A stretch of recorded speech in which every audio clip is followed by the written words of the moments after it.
பொதுவான பாவருக்கு ஜெபத்தினால் சேர்ந்து ஏறெடுப்போம். மனதுருக்கத்தின் ஆண்டவரே,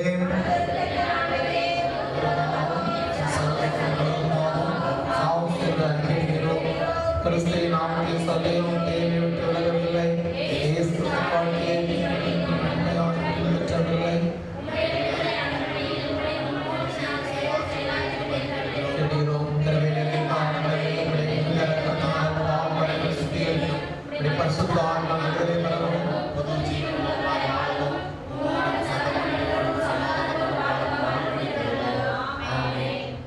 நம்முடைய பரம பிதாவாகிய சர்வ வல்லமுள்ள கடவுள் உத்தம மனஸ்தாபத்தோடும் உண்மையான விசுவாசத்தோடும் மனம் திரும்பி தங்கள் சகோதர சகோதரி குற்றங்களை மன்னிக்கிற யாவருக்கும் பாவம் மன்னிப்பு அருள் வேண்டும் மிகுந்த இரக்கமாய் வாக்குத்தத்தம் செய்திருக்கிறார். அவர் நம்முடைய கர்த்தராகிய இயேசு கிறிஸ்து நிமித்தம் உங்களுக்கு இறங்கி உங்கள் பாவங்கள் எல்லாவற்றையும் மன்னித்து அவங்களை விடுதலையாக்கி சகல நன்மைகளை உறுதிப்படுத்தி நிலைநிறுத்தி உங்கள் நித்திய ஜீவகரையில் சேர்ப்பாராக.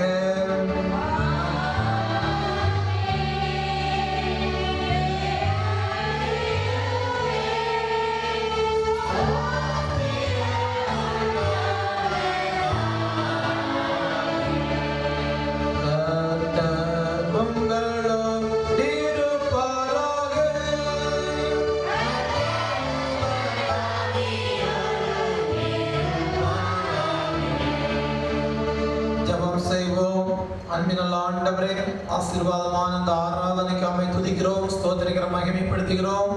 எங்களுடைய கலிங்கடி சேகரத்தின் தாய்மார் பண்டிகையை ஆசரிக்க இந்த நாளை சித்தம் கொண்டிரு மக்களான ஸ்தோத்திரம். காலை வேளையிலும் எங்களுடைய கிராமத்தை சுற்றியிருந்து பவனியாக சென்று வர உதவி செய்து நன்றி செலுத்துகிறோம். இப்பொழுது திருவருத்தாரப்பட்ட ஒவ்வொருவரையும் ரெட்டிப்பான் நன்மையினால் நிரப்பணும் ஜெபிக்கிறேன். பலத்தாங்க தேவரே, இந்த நாள் முழுவதும் சமூகத்தில் இருந்து ஆவிக்குரிய பலனையும் வல்லமையும் நாங்கள் பெற்றுக்கொண்டு உமக்கென்று எழுப்பி பிரகாசிக்கவும் சாட்சியாக வாழவும் எங்கள் தாய்மார்களை பலப்படுத்த வேண்டும் மன்றாடுகிறோம். குடும்பத்துக்கு தலைவியாக இருந்து பிள்ளைகள் குடும்பத்தை புத்திரஸ்திரியாக கட்டி எழுப்பி வருகிற கிருபைகளுக்காக நன்றி செலுத்துகிறோம். சுகபலத்தால் நிரப்புங்க, எல்லா தீங்குக்கும் தீமைகளுக்கும் வல்லாப்புக்கும் உங்களுடைய பெண்களை தாய்மார்களை விலைக்கு பாதுகாத்துக்கொள்ளும் ஜெபிக்கிறோம். உமது கரத்திலே இந்த பகுவற்ற பிள்ளைகளையும் தொடர்ந்து ஆராதனையும் உமது தாழ்த்தி அர்ப்பணிக்கிறேன். நீங்களை பொறுப்படுத்திக் கொள்ளுங்க, வழி நடத்துங்க. மீட்பரேசுமலை வேண்டுகிறோம் நல்ல பிதாவே. அமருங்கள். திருமறை பாடங்கள் வாசிக்க கேட்போம். வாசிக்கும்படியாக குறிக்கப்பட்டுள்ள வேத பகுதி நியாயாதிபதிகள் 4ஆம் அதிகாரம் 1ஆம் வசனத்திலிருந்து 10ஆம் வசனம் முடிய. நியாயாதிபதிகள் 4வது அதிகாரம் 1 to 10 வரை. ஏகூத் மரணமடைந்த பின்பு இஸ்ரவேல் புத்திரர் திரும்ப கர்த்தரின் பார்வைக்கு பொல்லாப்பானதை செய்து வந்தார்கள். ஆகையால் கர்த்தர் அவர்களை ஆத்துசோரில் ஆடுகிற யாபின் என்னும் கானானியருடைய ராஜாவின் கையிலே பெற்றுக்கொண்டார். அவனுடைய சேனாதிபதிக்கு செசரா என்று பேர். அவன் புரஜாதியருடைய பட்டணமாகிய அரோசேசிலே குடியிருந்தார்.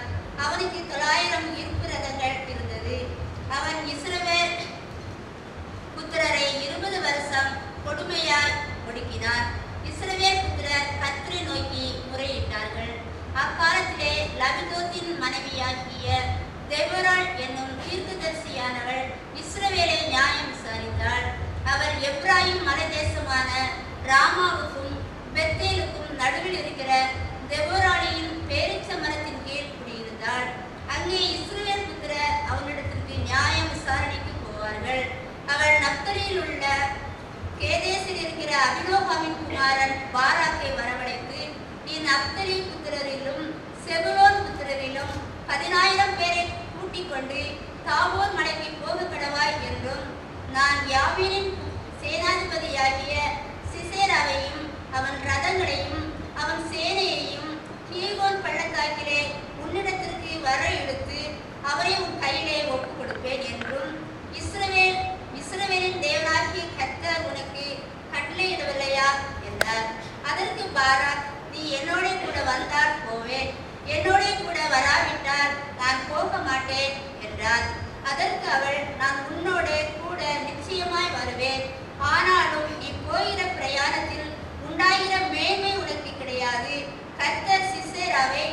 ஸ்திரீயின் கையில் ஒப்பு கொடுப்பார் என்று சொல்லி தெபோராள் எழும்பி பாராக்கோடே கூட கேதேசுக்கு போனாள். அப்பொழுது பாராக் செபுலோன் மனிதரையும் நப்தலி மனிதரையும் கேதேயுக்கிடம் வரவழைத்து தன்னை பின் செல்லும் 10,000 பேரோடே போனான். தெபோராளும் அவனோடே கூட போனான். வாசிக்கும்படியாக குறிக்கப்பட்டுள்ள வேத பகுதி வாசி.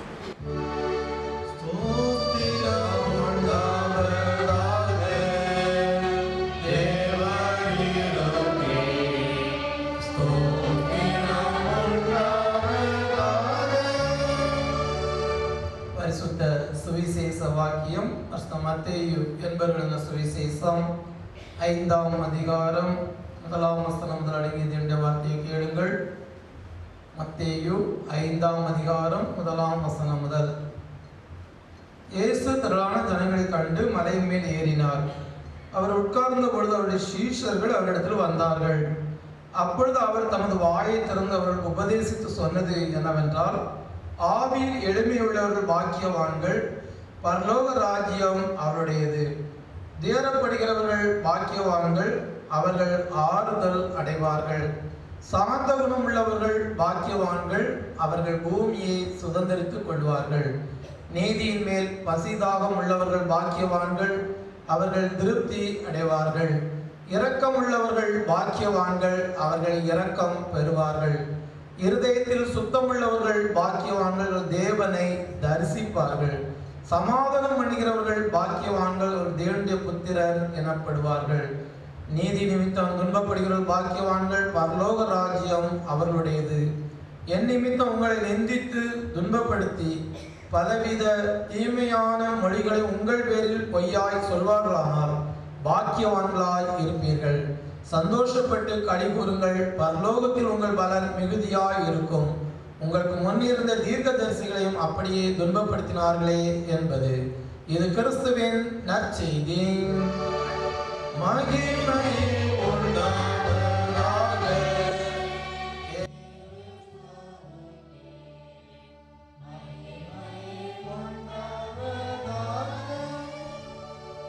நீண்டவாரின் இசையா விசுவாச பிரமாணத்தில் சேர்ந்து எடுப்போம். வானத்தையும் பூமியையும் எல்லாவற்றையும் படுத்தராக இருக்கிற சர்வபிதாவாகி ஒரே தேவனை விசுவாசி, ஒரே கர்த்தருமாய் என்னுடைய மேலான இயேசு கிறிஸ்து விசுவாசி. அவர் சகலங்களும் உண்டாகும் முன்னே நமது பிதாவாகிய ஜனிப்பிக்கப்பட்டவர், தெய்வத்தின் தெய்வமானவர், விரோதியானவர், மெய்தேவனின் மெய்தேவனானவர், உண்டாக்குவதற்கு நம்முடைய சகலத்தை உண்டாக்கி மனிதராக நமக்காகவும் நமக்கு ரட்சிப்புண்டாகவும்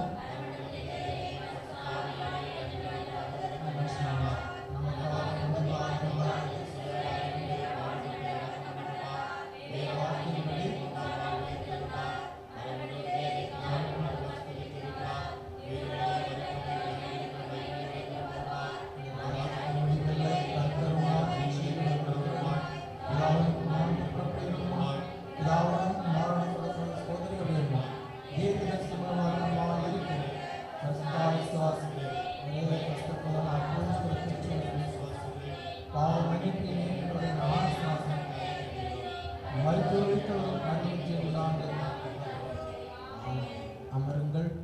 கிறிஸ்துவுக்குள் அன்பார்ந்த திருச்சபையிலே ஆண்டவரும் உலக இரட்சகருமாகிய இயேசு கிறிஸ்துவின் ஈடு இணையற்ற திருநாமத்தினாலே உங்கள் அனைவருக்கும் அன்பான காலை வணக்கத்தை தெரிவித்துக் கொள்கிறேன். ஆண்டவர் இயேசு கிறிஸ்து உங்களை என்னையும் ஆசீர்வதிப்பாராக. அல்லேலூயா. ஆண்டவருடைய வார்த்தையை கேட்கும் முன்பாக ஒரு நிமிடங்களை தாழ்த்தி ஜெபிப்போம்.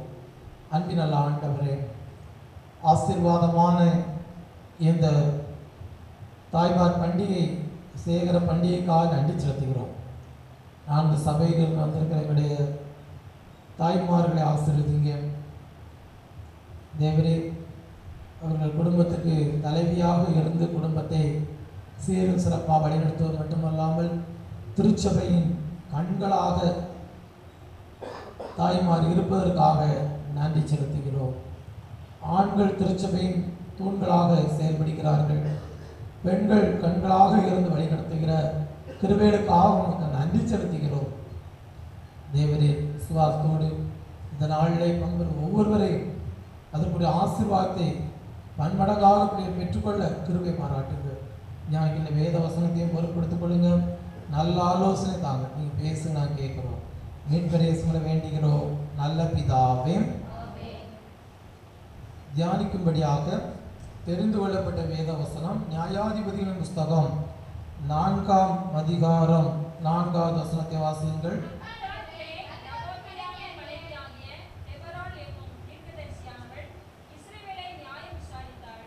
அக்காலத்திலே லபிதோத்தின் மனைவியாகிய தெபொராள் என்னும் தீர்க்கதரிசியானவள் இஸ்ரவேலை நியாயம் விசாரித்தாள்.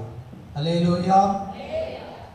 தெபொராளை குறித்து இந்த நாளிலே நாம் தியானிக்க அழைக்கப்பட்டிருக்கிறோம். இந்த 4ஆம் அதிகாரத்திலே தெபொராள் பாராக், தெபொராள் உதவி செய்கிற ஒரு பாராக் என்கின்ற அந்த சம்பவத்தை நாம் இந்த நாள் 4ஆம் அதிகாரத்திலே இருந்து அவருடைய குணாதிசயம் என்ன என்பதை குறித்து நாம் கற்றுக்கொள்ள அழைக்கப்பட்டிருக்கிறோம். தெபொராளையும் பாராக்கையும் ஆண்டவர் இஸ்ரவேல் ஜனங்களுக்கு ஒரு நியாயாதிபதியாக எடுத்து பயன்படுத்துகிறார். ஆகவே அந்த நியாயாதிபதியாக எடுத்து அவர்கள் விடுதலைக்காக இஸ்ரவேல் ஜனங்கள் என்ன செய்கிறார், கானான் ராஜாவாகிய யார் யாபின், அவருடைய ராஜா யாபின் என்னும் கானானிய ராஜாவிடத்தில் விற்று போடுகிறதை நாம் பார்க்கிறோம். 1-2 வசனங்களிலே பார்க்க முடிஞ்ச 1-2 வசனம் தாசிங்க.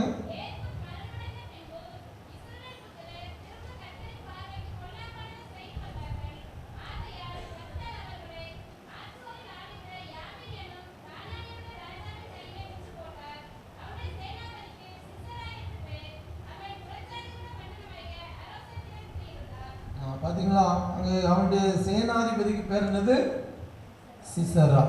ஆனால் ராஜா பேர் என்னது, யாபின். கானானியருடைய ராஜாவாக யாபினுடைய கையில் சிசராங்கிற அந்த சேனாதிபதி கையில் ஒப்பு கொடுக்கிறதை நான் பார்க்கிறோம். என்னன்னா அந்த நியாயாதிபதியுடைய காலம் என்ன அப்படின்னா, ராஜாக்களுடைய காலங்கள் தீர்க்கதரிசி காலம் இல்லாத காலத்தில் இந்த நியாயாதிபதிகளுடைய காலங்கள் இருந்தது. அந்த நியாயாதிபதி காலத்தில் தான் இவங்க என்ன செய்கிறாங்க, செயல்படுகிறார்கள், தலைவர்களாக தேர்ந்தெடுக்கப்படுகிறார்கள். தெபொராள் எத்தனாவது நியாயாதிபதியாக தேர்ந்தெடுக்கப்பட்டாள், கிட்டத்தட்ட 4வது தெபொராள் அங்கே 4வது நியாயாதிபதியாக வருகிறாள்.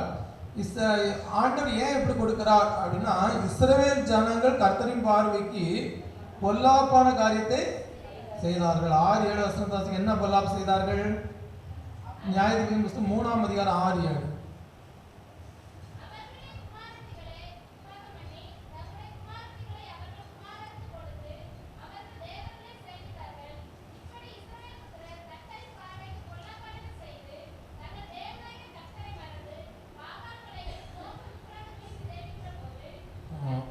பாருங்க, பின்பத்தில் 7 இப்படி இஸ்ரவேல் கர்த்தரின் பார்வைக்கு பொல்லாப்பானதை செய்து தங்கள் தேவனாய கர்த்தரை மறந்து பாகால்களையும் தோப்பு விக்கிரகங்களையும் என்ன செய்கிறார்கள், சேவிக்கிறார்கள். ஆகவேதான் ஆண்டவர் என்ன செய்கிறாரு, அந்நிய ராஜாவாகிய இந்த கானான் நீருடைய ராஜாவுடைய கையில் ஒப்பு கொடுக்கிறார் இஸ்ரவேல் ஜனங்களை. இஸ்ரவேல் ஜனங்கள் அநேக வணங்கா கழுத்துள்ளவர்களாக, கர்த்தரை தேடாமல் விக்கிரகங்களை வணங்குகிறவர்களாக காணப்பட்டாங்க. நாம எல்லா நேரத்திலும் ஆண்டவர் தேடுறோம், நல்லா இருக்கும்போது தான் தேடுறோம், நன்மையான காரியங்களும் ஆண்டவர் ஆசீர்வதிக்கிறார் என்று சொல்லி என்ன செய்கிறோம், ஆண்டவரை பின்பற்றுறோம். பிறகு கொஞ்சம் நமக்கு என்ன செய்ய நல்லா ஆயிட்டோம்னா ஆண்டவர் தேடுறதே கிடையாது. பிறகு மறுபடியும் துன்பம் வரும்போது ஆண்டவர் தேடுவோம். அப்போ அந்த துன்பம் ஏன் வருது அப்படின்னா, அது இயற்கையாகவே பிசாசனம் கொண்டு வருவான். அப்படி இல்லாத நேரங்களில் சில நேரம் கர்த்தரை என்ன செய்கிறாருன்னா, நம்மளை தேடாமல் விட்டதுனால திரும்பவும் தேடணுங்கிறதுக்காக கூட சோதனை வரலாம். கர்த்தருடைய அனுமதியின் பேரில் ஒரு சில நேரங்களில் சோதனைகள் வருவது இயல்பான காரிய விதத்தில் அப்படி இருக்கு. சில ஜனங்கள் மொத்தமாக ஒப்பு கொடுக்கிறார். நம்முடைய தனிப்பட்ட வாழ்க்கையும் குடும்ப வாழ்க்கையும் அப்படிப்பட்ட சோதனைகள் வருவது கர்த்தரை நாம் தேடாமல் இருப்போமானால், ஆண்டவருடைய வார்த்தையை செவி கொடுக்காமல் அதற்கின்படி நடக்காமல் இருக்கின்ற நேரங்களிலே ஆண்டவர் நம்முடைய வாழ்க்கையை என்ன செய்கிறார், சில நேரங்களில் சிறையிருப்புக்குள்ளாக வழி நடத்துகிறார். ஆனால் இந்த பாருங்க, இந்த கானானி யாபினுடைய அந்த கானானிய ராஜாவுக்கு எவ்வளவு பேர் இருந்தாங்க அப்படின்னா, அவங்க இருந்த போர் வீரர்கள் அப்படின்னு பார்க்கும்போது நியாயாதிபதி புஸ்தகம் 4ஆம் அதிகாரம் 3வது வசனம் வாசிங்க.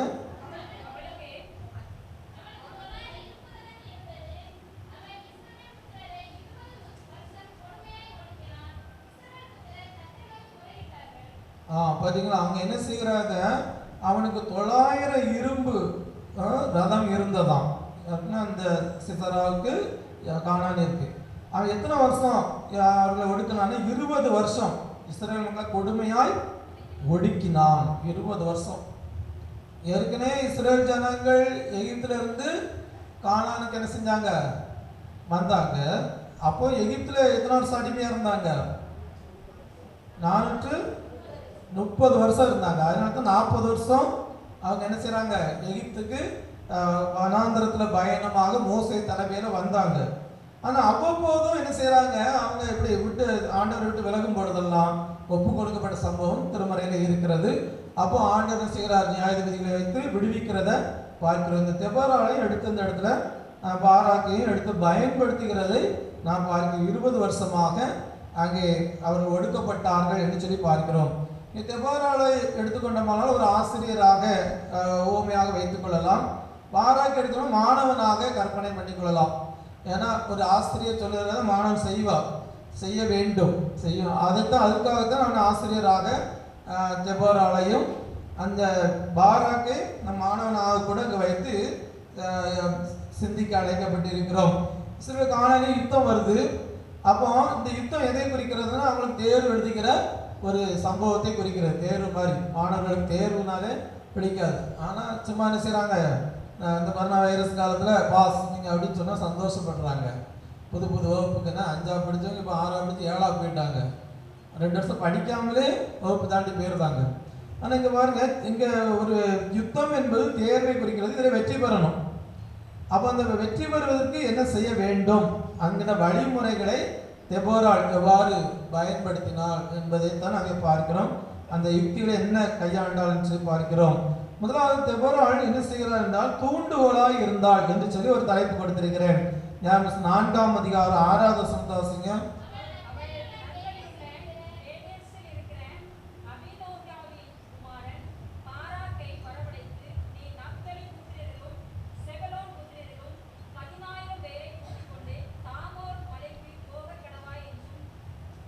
பார்த்தீங்களா, அங்கே என்ன செய்கிறேன்னா, நீ என்ன செய்யணும், இவங்களெல்லாம் கூட்டிக்கிட்டு போகணும். 10,000 பேர் கூட்டிக்கிட்டு என்ன செய்யணும், தாபோர் மலைக்கு போக கடவாய் என்று சொல்லி முதலாவதாக அவளுக்கு ஒரு தூண்டுகோலாக இருந்தாள். பாராக்கு தூண்டுகோலாக இருந்தது யாரு, தெபோராள். அல்லேலூயா. ஆமாம், யாராவது என்ன செய்யணும், கொஞ்சம் தூண்டி விட்டா தான் செயல்படுது. அப்போ அந்த சில நேரங்களில் அந்த தூண்டும் போது அது இல்லாட்டா அந்த என்ன செய்கிற ஒரு காரியம் அப்படியே தோல்வியிலோ இல்லாட்டா அந்த காரியம் நடைபெறாமலே உட்காந்துக்கிட்டே இருக்கும். அப்போ இந்த தெபோராளுடைய தூண்டுதலின் பேரில் தான் இந்த பாராக்கு செய்கிறான் அங்கே செயல்படுகிறதை நாம் பார்க்கிறோம். நீ என்ன செய்யணும், 10,000 பேரை கூட்டிக்கிட்டு தாபோர் மலைக்கு போகணும் அப்படின்னு சொல்லப்படுகிறதை பார்க்கிறோம். ஆனால் அந்த இறையல் விளக்கம் என்ன சொல்லுகிறது அப்படின்னு பார்த்தீங்கன்னா, அந்த பாராக் எப்படிப்பட்டவன் அப்படின்னா ஒரு தைரியசாலி, ரொம்ப திறமையானவன் அப்படின்னு சொல்லப்படலை. மிகவும் கோழையானவன். அவனுக்கு விளக்கம் பயந்த சுபாவம் உள்ளவன். ஆகவே அவன் என்ன செய்ய நம்பிக்கையற்ற ஒருவனாக காணப்பட்டானோ. ஆனால் அவனை நம்பிக்கையை கொடுத்து தைரியப்படுத்தி நீ என்ன செய்ய, நீ முன்னுக்கு போ அப்படின்னு சொல்லி அனுப்புகிறது யாருன்னா இந்த தெபோராள் என்று சொல்லி பார்க்கிறோம். அதனால தான் தூண்டுகோலாக இருக்க உற்சாகப்படுத்துறது. பின்னால் இருந்து அநேக நேரம் சொல்லுவாங்களா, ஒரு ஆண் வெற்றிக்கு பின்னால் யார் இருப்பா, பெண் இருப்பாங்க. அது மாதிரி பெண்கள் வெற்றிக்கு யார் இருப்பா, பின்னால ஆண்கள் தான் இருப்பாங்க. அது இல்லாமல் இருக்க முடியாது. யான்னு கேட்டிங்கன்னா, அநேக இப்போ ஒலிம்பிக்கெல்லாம் நடந்துச்சு, அதில் பெண்கள்லாம் தங்கப்பதக்கம் வாங்கினாங்க. கேளுங்க, எங்கள் அப்பா தான் என்ன செஞ்சாங்க, ஊக்கப்படுத்தினாங்க, என் கணவனார் ஊக்கப்படுத்தினாங்க, அதனால நான் வெற்றி பெற்றேன்னு பெண்கள் சொல்லுவாங்க. அப்புறம் ஆண்கள்கிட்ட எந்த ஆண்கள்கிட்ட கேட்டாலும் பெண்கள் தான் என்ன செய்வாங்க, அவங்களை ஊக்கப்படுத்தியிருப்பாங்க, தூண்டுகோலாக இருந்திருப்பாங்க. அது நிமித்தமாக தான் வெற்றி கிடைக்கிறது. அப்போ அந்த பாராக் ஒரு பலவீனமான ஒரு நம்பிக்கையற்ற ஒரு மனிதராக இருந்தால் கூட அவனை எடுத்து ஆண்டவர் என்ன செய்கிறாருன்னா பயன்படுத்துகிறார். அங்கே 8வது வசனத்திலே அங்கே சொல்லப்பட்டிருக்கிறது. நான் தனியாக போக மாட்டேன், வாசிங்க 8வது வசனம்.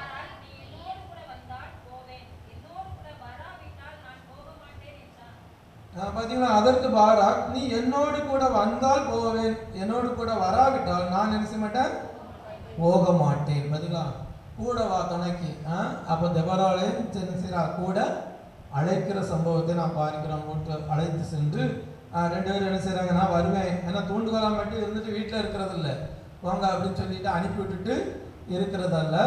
ஆனால் தூண்டுகோலாக இருந்தாலும் 10,000 பேரை அதில் எங்கேருந்துலாம் அந்த அவர்கள் அழைக்கப்படணும் அப்படின்னு சொல்லும்போது என்னென்ன கோத்திரம்? அங்கே நீ நப்தலி புத்திரரிலும் செபுலோன் புத்திரரிலும் 10,000 பேர், 2 கோத்திரம்.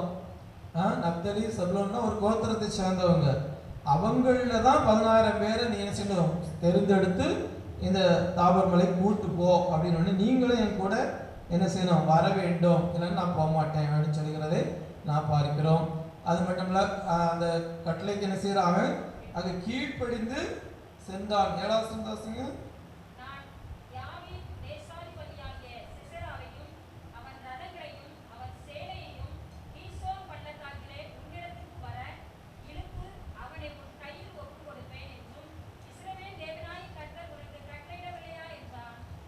பார்த்தீங்களா? நான் யாபின் சேனாதிபதி ஆகிய சிசராவையும் அவன் ரதங்களையும் அவன் சேனைகளையும் கீசோன் பள்ளத்தாக்கில் ஒரு இடத்துக்கு வர எடுத்து அவன் உன் கையில் ஒப்பு கொடுப்பேன் என்றும் இஸ்ரவேலின் தேவனாகிய கர்த்தர் உனக்கு கட்டளையிடவில்லையா என்றாள். இதெல்லாம் அதை உன் கையில் ஒப்பு கொடுப்பேன் அந்த இஸ்ரவேலின் தேவனாகிய கர்த்தர் சொல்லுகிறார்களா அப்படின்னு சொல்லி தைரியப்படுத்தி என்ன செய்கிறார்? அனுப்புகிறார். அவனும் சென்று செல்கிறதை நாம் பார்க்கிறோம். தூண்டுகோலாக இருந்தாலும் சொல்லி பார்க்கிறோம்.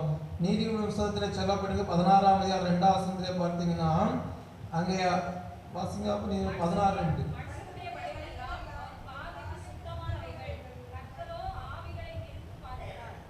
நீதிமன்ற 16:2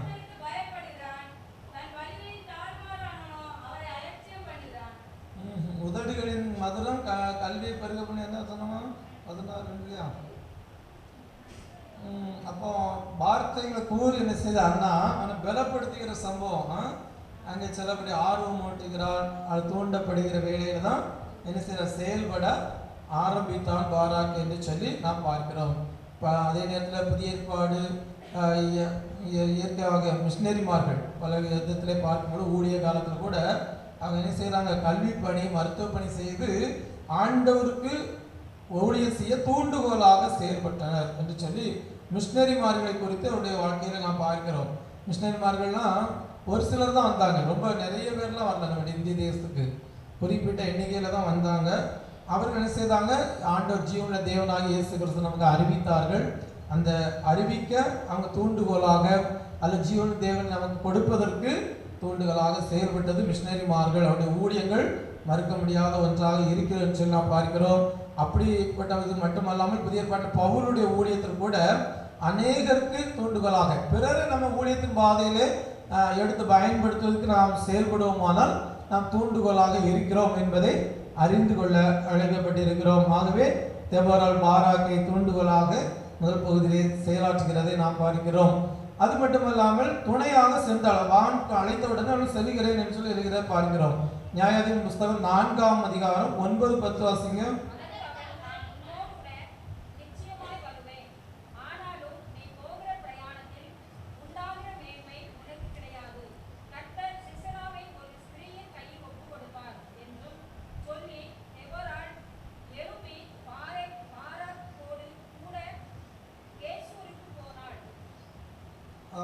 அங்கே 10ஆம் வசனம்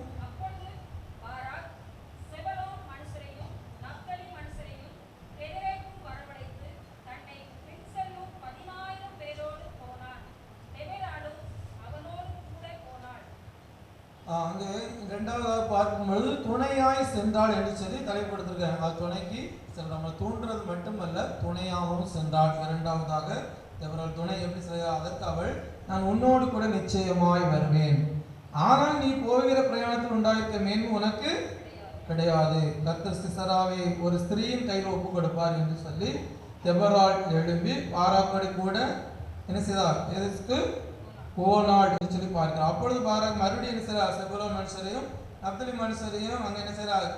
வரவழைத்து தன் பின்னே 10,000 பேரோடு கூட போனாள். தெபராலும் அவளுக்கு கூட போனாள். 2 வசனத்திலே தெபராலும் கூட சென்றாள் என்று சொல்லி அங்கே வாசிக்கிறோம். அல்லேலூயா. ஒரு காரியத்தை தூண்டிட்டு அப்படி விட்டுறது கிடையாது. இல்லை, அதோடு கூட என்ன செய்யணும்? கூடவே செல்லணும். தெபராலை போல என்ன செய்யணுமா? செல்ல வேண்டும் என்று சொல்லி தான் அந்த 2வது பகுதியிலே நான் பார்க்கிறோம். திருமறையிலே பார்த்தீங்கன்னா அதே போல சம்பவம் பல இடங்களில் இருக்கிறது. எஸ்தருக்கு எழுதின புத்தகத்திலே பார்க்கணும், யூதருக்கு விடுதலை. எஸ்தர் மொர்தெகாய் சம்பவத்தில் அந்த எஸ்தர் புஸ்தகம் 10ஆம் அதிகாரத்தில் பார்த்தீங்கன்னா அங்கே மொர்தெகாய் அவர் யூதனாக இருந்து அழிவிலிருந்து மீட்பதற்கு பொறுப்பு அவனுக்கு ஆர்வம் ஊட்டப்படுகிறது. அதை தூண்டியது யாருன்னா மொர்தெகாய் தான் தூண்டினார். ஆனால் செயல்படுத்தினது எஸ்தர். ஆனால் அப்படி சரி நீ செயல்பட்டு நீயே வைத்துக்கோ அப்படின்னு சொல்லி விடலை. அவன் உபவாசம் இருந்தா, இவங்களும் உபவாசம் இருந்தாங்க. அப்பப்போ என்னென்ன நடக்குது என்பதெல்லாம் என்ன செய்தான் மொர்தெகாய் வந்து எஸ்தருக்கு அறிவித்து கொண்டே இருந்தான். அது மாதிரி எஸ்தரும் அங்கே என்ன நடக்குங்கிறத இங்கே சொல்லி கொண்டு இருந்தான். கடைசியில் அவங்க ஜெபத்தோடு அந்த உபவாசத்தோடு இருந்ததுனால யூதர்களுக்கு வெற்றியாக அங்கே கிடைத்தது என்று சொல்லி பார்க்கிறோம். அதனால எஸ்தரையும் மொர்தெகாயுடைய சம்பவத்தில் கூட அவள் தூண்டுதலாயும் துணையாகவும் இருந்து செயல்பட்டாள் மொர்தெகாய்ன்னு சொல்லி நாம் பார்க்கிறோம். அப்போ நாம் என்ன செய்யணும், அப்படி தூண்டி விடுவதால் நாம் ஊழியத்தின் பாதையில் கூட தூண்டுதலோடு கூட என்னை துணையும் செய்ய வேண்டும், துணையாக இருந்து செயலாற்ற வேண்டும் என்பதைத்தான் 2வது பகுதியிலே அவனுடைய இந்த தெபராளுடைய பகுதியிலிருந்து நாம் கற்றுக்கொள்கிறோம். வேகமாக சொல்கிறேன். 3வதாக என்ன செய்யணும், துரிதமாய் செயல்படுகிறாள் என்று சொல்லப்படுகிறது. அந்த நியாயாதிபதி புஸ்தகம் 4ஆம் அதிகாரம் 9வது வசனம் வாசிங்க.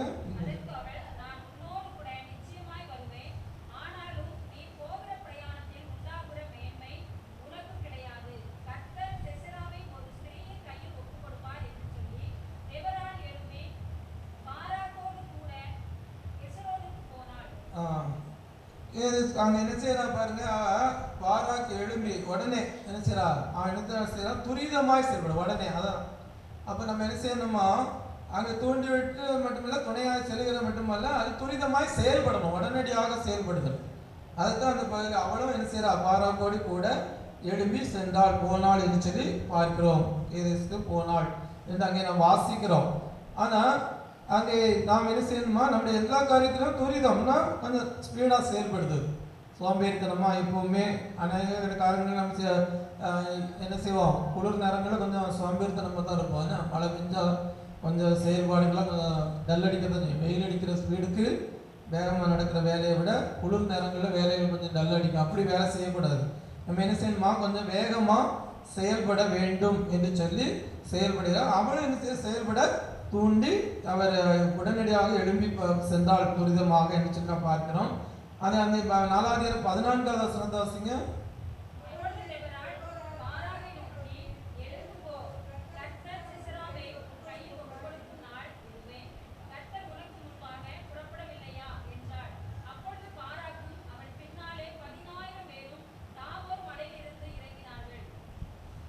இந்த நாளில் தான் ஆண்டவர் என்ன செய்வார், உனக்கு கையில் என்ன செய்ய, கானானியரை ஒப்பு கொடுப்பார் அப்படின்னு சொல்லி நீ என்ன செய்ய, அங்கே பாராக்கி நோக்கி எழுந்து போ, கர்த்தர் சிசராவை உன் கையில் என்ன செய்ய ஒப்பு கொடுக்கும் நாள் இதுவே, கர்த்தர் உனக்கு முன்பாக புறப்படவில்லையா என்றாள். அவளை பாராக்கும் அவன் பின்னே 10,000 பேரும் தாபோர் மலையிலிருந்து என்ன செய்தாங்க, இறங்கினார்கள் என்று சொல்லி வாசிக்கிறோம். அல்லேலூயா. அப்போ என்ன, துரிதமாக வேகமாக செயல்படணும். போர்லலாம் சும்மா எளிமையாக லேசாக மெதுவாக தண்டவுடனே நம்மளை எதிரி தாக்கிடுவாங்க. அதுதான் அந்த குறிப்பிட்ட நேரத்துக்குள்ளே என்ன செய்யுது, அந்த போர் நடைபெறுகிறது. அதில் வெற்றியை ஆண்டவர் என்ன செய்கிறார், அங்கே இஸ்ரேல் ஜனங்களுக்கு, தெபராளுக்கு பாராக் மூலமாக அங்கே இஸ்ரேல் ஜனங்களுக்கு ஒரு விடுதலையை கொடுக்கிறதை நாம் பார்க்கிறோம். அதை பெற்றுக்கொள்ளத்தக்கதாகத்தான் இவ்வளவு பிரயாசப்படுகிறது திருமறையில் நாம் பார்க்கிறோம் அநேக இடங்களிலே. அப்போ நம்ம என்ன செய்யணும், இந்த தெபராள் மூலமாக என்னென்னா, தெபராளுக்கு அநேக குணாதிசயம் இருந்துச்சு. அதில் பார்த்தீங்கன்னா அவள் என்ன, லபிதத்தின் மனைவியாக இருக்கிறாள், ஒரு குடும்பத்துக்கு பொறுப்பாக இருக்கிறாள், ஊழியத்தில் தீர்க்கதரிசியாக இருக்கிறாள், 3வது நியாயாதிபதியாக சமுதாய பொறுப்பையும் செய்கிறார். ஒரு பெண்களாக இருந்தால் எல்லா பொறுப்புமே பெண்களுக்கு தான் இருக்குது. குடும்பத்தில் பார்த்தீங்கன்னா ஆண்களை விட பெண்களுக்கு அதிக பொறுப்பு இருக்கும். ஆண்கள் சம்பாதிக்கவே இருப்பாங்க. ஆனால் வீட்டில் உள்ள மற்ற காரியங்கள் எல்லாவற்றையும் பார்த்தீங்கன்னா பெண்கள் தான் நிச்சயம் பிள்ளையுடைய படிப்பு காரியங்களுக்கோ அவங்களுக்கு வேண்டிய எல்லா தேவைகள், ட்ரெஸ்ஸு, மற்ற எல்லா காரியங்கள் என்னென்ன வேணுமோ அநேகங்கள் பிள்ளைகள் பெற்றோர்கிட்ட போய் பெண்கள் தாய்மார்ட்ட தான் போய் சொல்லுவாங்க. அப்பாட்ட சொல்லுங்கள், ஃபீஸ் கட்டணும், இல்லாட்டா இது தேவை அது தேவை, பண்டிகை வருது, எல்லாவற்றையும் பார்த்தீங்கன்னா. அப்போ அதெல்லாம் என்ன செய்கிறாங்க, இன்றும் தாய்மார் தான் என்ன செய்கிறாங்க, சந்திக்கிறாங்க. ஆனால் அதே போல தான், ஆனால் இந்த போரால் நல்ல ஒரு குடும்ப பொறுப்புள்ள ஒரு குடும்ப பெண்ணாக செயலாற்றுகிறார். தீர்க்கதரிசியாக ஊழியத்திலேயே என்ன செய்கிறாங்க, பொறுப்பாக இருக்கிறார்கள். ஊழியம் நம்ம கொடுக்கப்பட்டிருக்க எந்த ஊழியமோ அதை நம்ம என்ன செய்யணும், சரியாக செய்ய வேண்டும். அது மட்டுமல்லாமல் அதிலே சில சமுதாய பொறுப்பு எடுத்து காணப்பட்டதாம். நியாயாதிபதி புத்தகத்தில் எப்படி அவர் நியாயாதிபதியாக நியாயம் தீர்க்கிறார் இஸ்ரேல் ஜனங்களை. அதனால தான் என்ன செய்யுது, அப்படிப்பட்ட பொறுப்புகள் இருக்கிறது என்று சொல்லி நாம் பார்க்கிறோம். கொடுக்கப்பட்ட அது நியாய புத்தகம் 18ஆம் அதிகாரம் 9ஆம் வசனம்.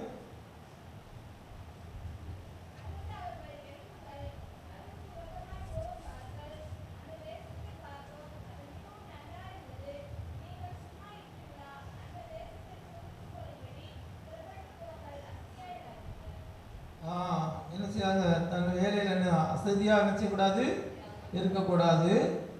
தன் வேலையில் அசதியாக இருப்பவன் அடிமனுக்கு சகோதரன் அப்படின்னு ஒரு வசனம் இருக்கு. அப்போ நம்ம என்ன செய்யணும், அசதியாக நம்ம என்ன செய்யணும், அந்த பணியை என்ன செய்யணுமா துரிதமாக செயல்படுத்தின மற்றும் சுறுசுறுப்பாக நீ வேலை செய்யணும், சோம்பலாக இருக்கக்கூடாது என்று சொல்லி அங்கே செயலாற்றுகிறதை நாம் பார்க்கிறோம். எறும்பு போல சுறுசுறுப்பு, குணசாலியான ஸ்திரியை போல துரிதப்படுத்திய செயல்களை நாம் தெபோராள் மூலமாக அறிந்து கொள்ள முடிகிறது என்று சொல்லி திருமறையிலே நாம் பார்க்கிறோம். எங்கே வேதாசனம் இது. அப்போ இஸ்ரேல் மக்களுக்கு ஆண்டவர் என்ன செய்கிறார்னா ஒரு வெற்றியை கொடுக்கிறார். இதற்கு ஆண்டவர் எடுத்து பயன்படுத்தினது யாருன்னா இந்த பாராக்கை பயன்படுத்துகிறார். அவர் ஒரு சாதாரண நம்பிக்கையற்ற கோழையான பலவீனமான ஒரு பாராக்கை எடுத்து வீரனாக விசுவாச வீரருடைய பட்டியலிலே அவன் பேர் வரத்தக்கதாக ஆண்டவர் அவரை எடுத்து பயன்படுத்தினார் என்று சொல்லி திருமலை பாருங்க. எபிரேயர் 11:32 வாசிங்க. எபிரேயர் 11:32.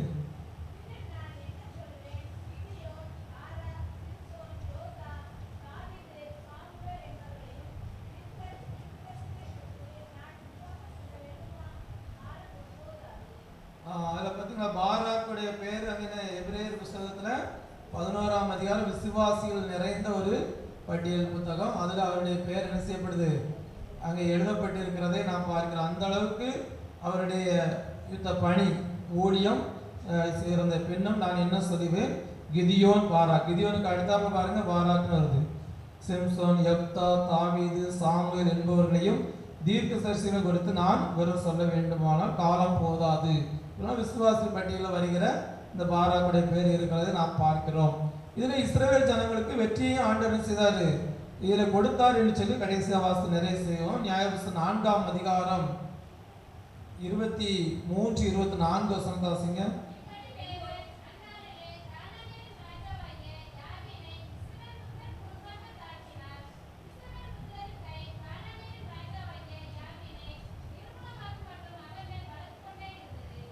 பார்த்தீங்களா, அதில் சொல்லப்பட்டிருக்கிற நியாயபுத்தகம் 4ஆம் அதிகாரம் 23-24 கடைசியாக பார்க்க. இப்படி தேவன் அந்நாளில் கானானியின் ராஜாவாகி யாபினை இஸ்ரேல் புத்திரன் முன்பாக தாழ்த்தினார். இஸ்ரேல் புத்திரன் கை கானானியின் ராஜாவாகி யாபினை நிர்மூலமாக்கும் மட்டும் அவன் மேல் பலத்து கொண்டே இருந்தது. அல்லேலூயா. ஆண்டவர் வெற்றியை கொடுக்கிறார். நம்முடைய ஆண்டவர் கர்த்தர் உங்களுக்காக யுத்தம் செய்வார், நீங்கள் சும்மா இருப்பீர்கள். ஏனென்றால் ஆண்டவர் சேனைகளின் கர்த்தர், அவர் தான் வெற்றியை கொடுக்கிறார். ஆனால் அந்தந்த காலங்களிலே வேதத்தின் அடிப்படையில் பார்க்கணும், அநேக தாசர்களை எடுத்து பயன்படுத்துகிறார். நம்மளே இந்த காலங்களில் எடுத்து பயன்படுத்துகிறார். இந்த பண்டிகை இந்த நாளில் வைக்கணும்னா நம்ம தாய்மார் அதிகமாக அநேகர் என்ன செய்தாங்க, வைக்கணும் அப்படின்னு சொல்லி கேட்டுக்கொண்டாங்க. அவங்களாம் என்ன செய்யலாம், பாராட்டணும். நம்ம தாய்மார் எக்ஸுக்கு பொறுப்பாளர்கள்லாம் கட்டாயம் இந்த 2 ஆண்டுகளாக வைக்கல, நீங்கள் வைக்கணும் அப்படின்னு சொல்லும்போது தான் சரியாக இந்த டேட் குறிக்கப்பட்டு 1 மாதம் ஆச்சு. இந்த 1 மாதத்துக்கு பிறகு தான் சரியானதுன்னு. நேற்றுலாம் நல்ல மழை, இரவுலாம் மழை, காலையில் கூட லேச மழை பெய்துட்டு தான் இருந்துச்சு. ஆனாலும் அது பிறகு நல்ல கால சூழ்நிலையை ஆண்டு ஏற்படுத்தி இருக்கிறாங்க, நல்ல தூண்டுகளாக. அது மட்டுமல்ல துணையாக அவங்களும் என்ன செய்கிறாங்க, சொல்லிட்டு போயிடுவாங்கன்னு நினச்சேன். ஆனால் அவங்க சொன்னவங்கெல்லாம் இந்த கூட்டத்தில் இருக்கீங்க. அது மட்டும் இல்லாமல் துரிதமாக செயல்படுத்தல். இந்த நாள் முழுவதும் என்ன செய்யணும், சுறுசுறுப்பாக செயல்படும். இந்த தெபோராளை போல நீங்கள் எல்லோருமே செயல்பட வேண்டும். நம்முடைய தாய்மார், நம்முடைய சேகரத்தில் இருக்க அத்தனை தாய்மாரையும் ஆண்டவர் ஒரு தெபோராளாக எடுத்து பயன்படுத்துவாராக. அவர்களிடத்தில் காணப்பட்ட அந்த விசேஷ குணாதிசயத்தை ஆண்டவர் நமக்கு தர வேண்டும் என்று சொல்லி நீங்கள் என்ன செய்யணும், ஜெபிக்க கேட்டுக்கொள்ளப்படுகிறீர்கள். ஆகவே 3 காரியங்கள், தூண்டுகோலாய் செயல்பட்டால், துணையாய் இருந்தால், துரிதமாய் செயல்பட்டால் இஸ்ரேல் மக்களுக்கு ஒரு வெற்றியை கொடுத்து ஆண்டவர் அங்கே பாராக்கின் இந்த கானான் ராஜாவிடத்திலிருந்து வெற்றியை பெற்று இஸ்ரேல் ஜனங்கள் விடுதலை பெற்று ஒரு நல்ல ஒரு நியாயாதிபதியாக தெபோரால் செயல்பட்டாள். அதே போல நாம் செயல்பட அழைக்கப்பட்டிருக்கிறோம். இந்த வேத வசனத்தை நம்முடைய தாய்மார்களையும் இந்த வேத வசனத்தை ஆண்டவர் ஆசீர்வதிப்பாராக. ஆமென். இப்பொழுது காணிக்கை பாடல் நாம் அனைவரும் எழுந்து நின்று 423வது பாடல் நாம் அனைவரும் எழுந்து நின்று கீதங்கள் 423 கிறிஸ்தவ கீதம் 120 விசுவாசின் காதில் படை இயேசு என்ற நாமம் வெறுப்பாய் செவியில் தொனி இனிப்பாகுது பாசம். 423 எழுந்து நின்று பாடுவோம்.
நின்றவாறே நம்முடைய காணிக்கான சுத்தத்தில் அர்ப்பணித்து ஜெபிப்போம். அன்பின் ஆண்டவரே, ஆசீர்வாதமான இந்த ஆராதனைக்காக துதிக்கிறோம், ஸ்தோத்திரிக்கிறோம், உம்மை மகிமைப்படுத்துகிறோம். தேவரே, எங்களுடைய தாய்மார் பண்டிகையை கொண்டாடும் நாள் சுத்தம் பண்ணி நன்றி செலுத்துகிறோம். பங்கு பெறுகிற 4 சபையின் திருச்சென் பிள்ளைகளை ஆசீர்வதிங்க. தங்களை அர்ப்பணிக்க பிள்ளைகள் செலுத்தின காணிக்கை அங்கீகரிக்கணும் ஜெபிக்கிறோம். ஒரு தெபேரோலை போல தூண்டுகோலாக இருக்கவும் துணையாக செல்லவும் பிள்ளைகள் துரிதமாக செயல்படவும் வேண்டும் என்று ஆண்டு வார்த்தையை கேட்டிருக்கிறோம். இஸ்ரவேல் ஜனங்கள் வெற்றியை நீர் கொடுத்தீர் ஆண்டவரே. ஆனாலும் அவ்வப்போது நியாயாதிபதிகளின் மூலமாக நீர் அவர்களை எடுத்து பயன்படுத்தின மாபெரும் கிருபைகளுக்காக நன்றி செலுத்துகிறோம். இந்த காலங்களில் எங்கள் திருச்சென் பிள்ளைகள் இன்னும் அதிகமாக ஊழியத்தின் பாதையை எடுத்து பயன்படுத்த வேண்டும் என்று ஜெபிக்கிறோம். உமது கரத்திலே வாங்கி உமது கரத்திலே கொடுக்கிறோம். மீட்பரே உங்களை வேண்டுகிறோம். நல்ல பிதாவே, ஜெபம் பண்ண கடவோம். பிரதான கருணாதா பிரசன்னா மருள் வீரே பிரிய சிட நடுவிலே பிரசன்ன மானவரே பிதாவோடும் ஆவியோடும் இணைந்தோரே தேவனாய் பிசகாதே அரசாளும் பெருந்தகையே அப்பனே ஏழையிலே வெளிப்படுத்தும்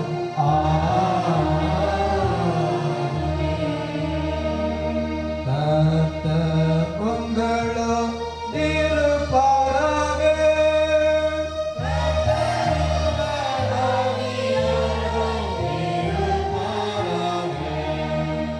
உங்கள் இதயத்தை உயர்த்திடுங்கள்.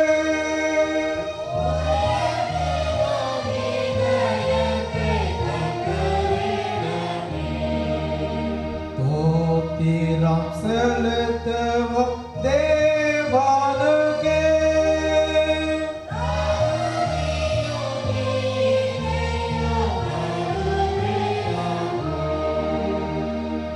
கர்த்தாவே, பரிசுத்த பிதாவே, சர்வ வல்லமை நித்திய தேவனே, நாங்கள் எக்காலத்திலும் எவ்விடத்திலும் உமக்கு ஸ்தோத்திரம் செலுத்துகிற தகுதி நீதியும் எங்களுக்கு விசேஷ கடமையாக இருக்கிறது. உமது குமாரன் எங்கள் ஆண்டவருமாகிய இயேசு கிறிஸ்து மூலமாக நீர் வானங்களையும் பூமியும் அவைகள் எல்லாவற்றையும் சிருஷ்டித்தீர். மனுக்குலத்தை மசாயலாக உண்டாக்கினீர். நாங்கள் பாவத்தில் விழுந்தது புது சிருஷ்டியின் முதல் பலனான நீர் எங்களை மீட்டு கொண்டீர்.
ஸ்தோத்தரிக்கப்பட்டவர்.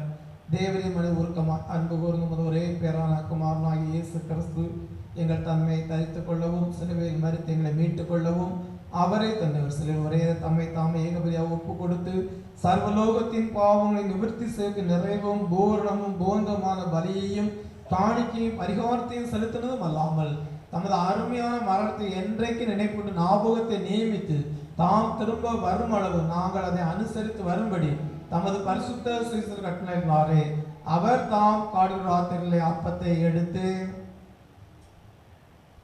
ஸ்தோத்திரம் பண்ணி அதை பிட்டு சீஷர்களுக்கு கொடுத்து, நீங்கள் வாங்கி புசியுங்கள், இது உங்களுக்காக கொடுக்கப்படுகிற எங்களுடைய சரீரம், என்னை நினைவுறும்படி செய்யுங்கள் என்றார். அப்படியே போஜனம் பண்ண பின்பு அவர் பாத்திரத்தையும் எடுத்து ஸ்தோத்திரம் பண்ணி அவர்களுக்கு கொடுத்து, நீங்கள் எல்லோரும் இதிலே பானம் பண்ணுங்கள், இது பாவம் மன்னிப்பு உண்டாகும்படி உங்களுக்காகவும் அநேகருக்காகவும் சிந்தப்படுகிற புது உடன்படிக்கைக்குரிய என்னுடைய ரத்தம், இதை பானம் பண்ணும் பொழுதெல்லாம் என்னை நினைவுறும்படி செய்யுங்கள் என்று திருவிழாம் பற்றினார். கர்த்தாவும் மரணத்தை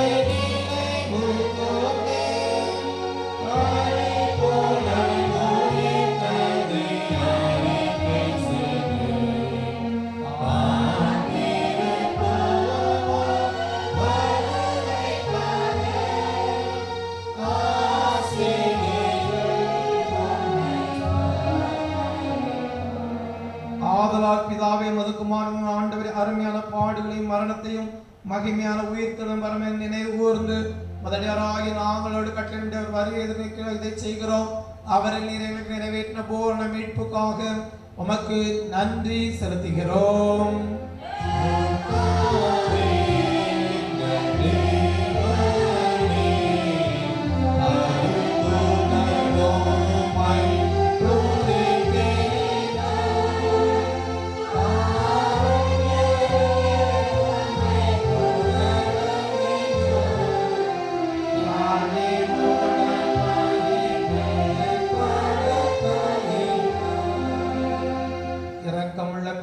நாங்கள் பிடிக்கிற அப்பம் கிறிஸ்துவினுடைய சரீரத்தின் ஐக்கியமாயும் நாங்கள் ஆசீர்வதிக்கிற பாத்திரம் கிறிஸ்துவினுடைய சரீரத்தின் ஐக்கியமாய் இருக்கும்படி எங்களையும் நீரே தந்த இந்த அப்பத்தை திராட்சரசத்தையும் உமது பரிசுத்த ஆவியினால் பரிசுத்தப்படுத்த வேண்டும் என்று மிகுந்த தாழ்மையோடு பிரார்த்திக்கிறோம்.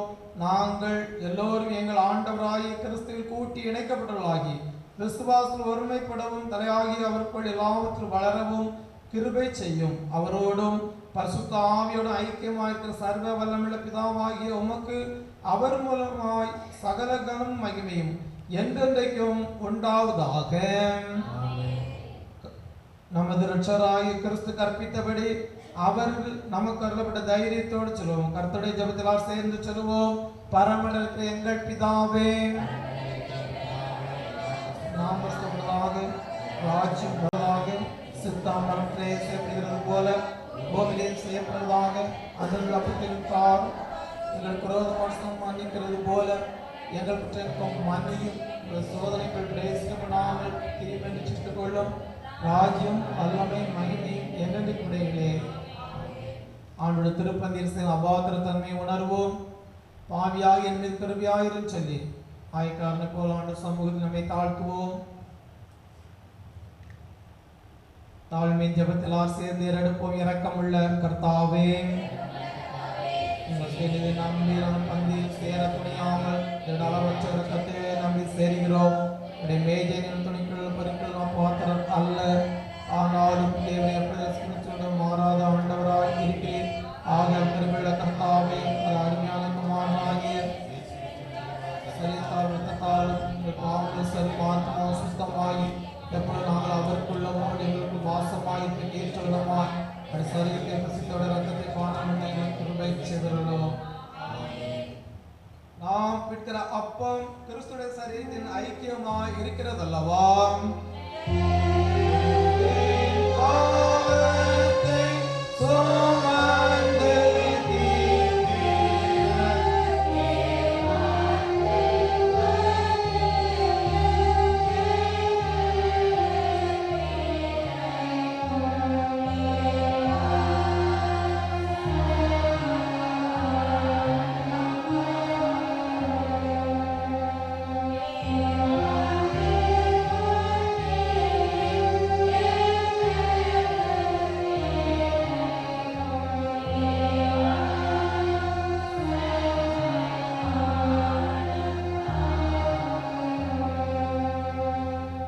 கீதங்கள் 251 கர்த்தரின் பந்தியில் வாழ்ந்த பாடலை நாம் பாடுவோம்.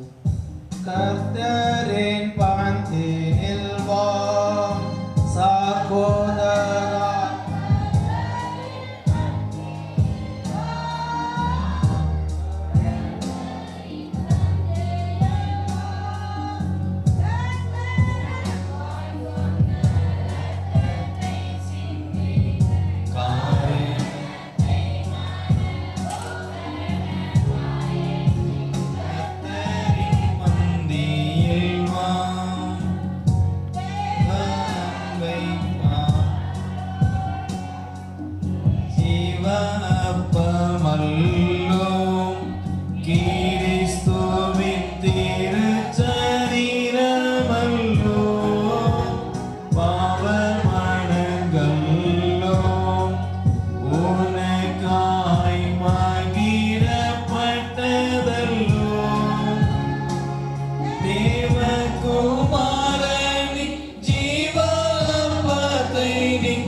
கர்த்தரின் பந்தியில் வா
சாக்கிரமந்தை விசுவாசத்தோடு விடலாம்.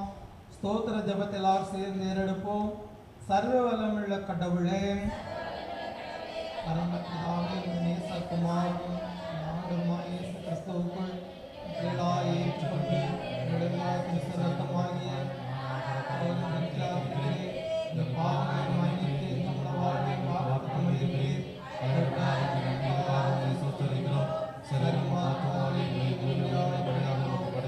இதுவே நாங்கள் செய்த விழாவின் வழிபாடு.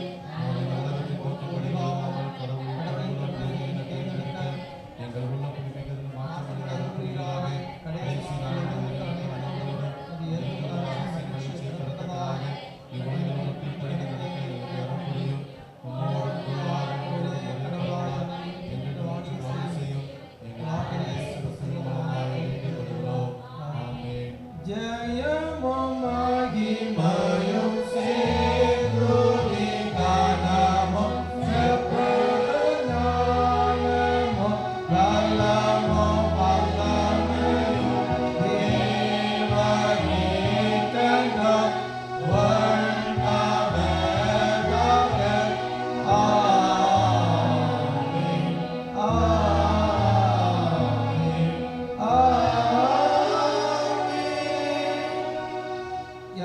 புத்திக்கு மேலான தேவ சமாதானம் உங்களோடு இருந்து நீங்கள் தேவனையும் அவருடைய குமாரனும் நாதர் இயேசு கிறிஸ்துவையும் பற்றி அறிவிலும் அன்பிலும் நிலைத்திருக்கும்படி உங்கள் இருதயத்தையும் சிந்தையும் காக்க கடவது பிதா குமாரன் பரிசுத்தாயமாகிய சர்வ வல்லமையுள்ள தேவனுடைய ஆசீர்வாதம் உங்களுக்குள்ளே இருந்து எப்பொழுதும் உங்களோட நிலைத்திருக்க கடவது.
வார்த்தைகளும் இருதயத்தின் தியானமும் எப்பொழுதும் சமுத்திர பிரதியாய் இருப்பதாக.